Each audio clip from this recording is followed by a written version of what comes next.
پیشاب کی شیشی جیب میں رکھ کر کے نماز پڑھنا۔ چنانچہ پیشاب کی شیشی کو جیب میں رکھ کر کے نماز پڑھنے سے فقہا لکھتے ہیں کہ نماز نہیں ہوگی، کیونکہ یہ حامل نجاست ہے، نجاست کو اٹھانے والا ہے۔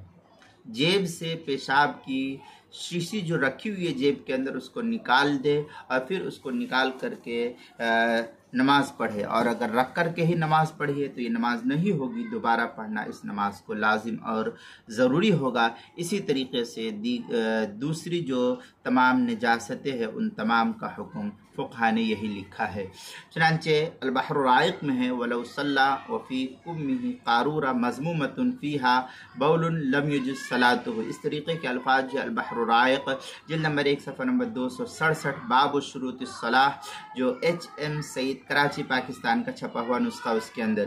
اسی طریقے سے البحر الرائق کی پہلی صفحہ 465 باب شروط الصلاح جو مکتب رشیدیہ کوئٹہ کا چھپا ہوا نسخہ اس کے اندر، اور فتاوی ہندیہ جلد نمبر 1 صفحہ نمبر 62 الفصل الثانی فی طہارتی ما یستر بہ العورہ وغیرہ ومما یتصل بذالک مسائل جو مکتبہ ماجدیہ کوئٹہ کا چھپا ہوا نسخہ اس کے اندر۔ فتاوی شامی جلد نمبر 1 صفحہ نمبر 403 باب شروط الصلاح جو HM سعید کراچی پاکستان کا چھپا ہوا نسخہ ہے اس کے اندر۔